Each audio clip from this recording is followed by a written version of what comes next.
ভেদের ভিতরে এসেছে।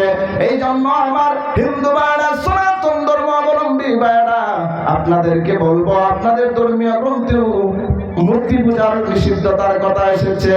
এই জন্য আপনারা মূর্তি পূজা বর্জন করবেন, এক আল্লাহকে চিনবেন, শাহাদাতের কালিমা পড়বেন, তাওহীদকে চিনবেন। আমার হিন্দু ভাইরা, আপনাদের ধর্মীয় গ্রন্থের ভিতরে এসেছে আল্লাহর নবী মুহাম্মদুর রাসূলুল্লাহ আসবেন, কলিযুগের কলকি অবতার আসবেন। যাকে যদি মেনে নিতে পারেন, একজন হিন্দু যদি ভালো করে হিন্দু হতে চায়, তারপরেও আমার আপনার নবী সরদারে দু জাহান রহমাতাল লিল আলামিনকে নবী হিসেবে মানতে হবে।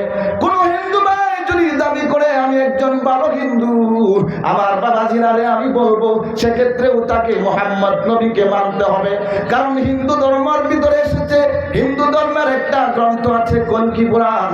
কলকি পুরাণের ভিতরে এসেছে কলিযুগে একজন অবতার আসবেন, যার নাম হবে নরসংস।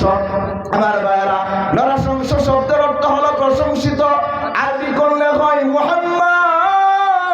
হিন্দু ধর্মের ধর্মীয় গ্রন্থ কলকি পুরাণের ভিতরে এসেছে নরসংস অবতারের বাবার নাম হবে বিষ্ণু যশা।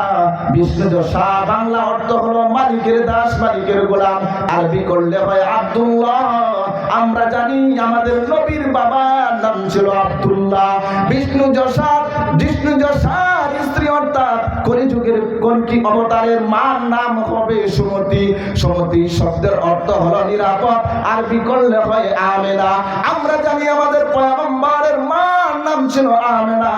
এইভাবে যদি আমরা একটু একটু করে দেখি, কলিযুগের কলকি অবতারের অপেক্ষায় যে হিন্দু ভাইয়েরা আছেন, আমার সনাতন ধর্মাবলম্বী ভাইয়েরা আছেন, আপনারা যে বলেন কলিযুগের কলকি অবতার এখনো আসেন নাই, আমরা যদি আপনাদের ধর্মীয় গ্রন্থ থেকে গবেষণা করে দেখি, তাহলে আমরা বলবো আজ থেকে ১৫০০ বছর পূর্বে আল্লাহর নবী সাল্লাল্লাহু আলাইহি ওয়াসাল্লাম এসে দুনিয়ার জমিন থেকে অতিবাহিত হয়ে গেছেন।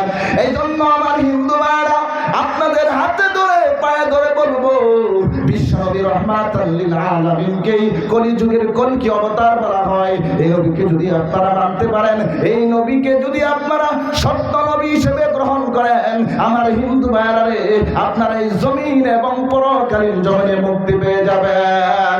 এজন্য মুসলমান ভাইদের প্রতি আমার সর্বশেষ উদাত্ত আহ্বান থাকবে, আমরা যেন নবীওয়ালা কাজ, হিন্দু বৌদ্ধ খ্রিস্টান সমস্ত ধর্মের মানুষের মাঝে ইসলামের দাওয়াত পৌঁছাইতে পারি। এটা আমাদের ঈমানি এবং নৈতিক দায়িত্ব। আল্লাহ সুবহানাহু ওয়া তাআলা আমি অদম অযোগ্য গুনাহগার যে কথাগুলো বললাম, প্রত্যেককে এই কথাগুলোর উপরে আমল করার তৌফিক দান করুন। ওয়া আখিরু দাওয়ানা আলহামদুলিল্লাহি রাব্বিল আলামিন। আসসালামু আলাইকুম ওয়া রাহমাতুল্লাহি ওয়া বারাকাতুহু।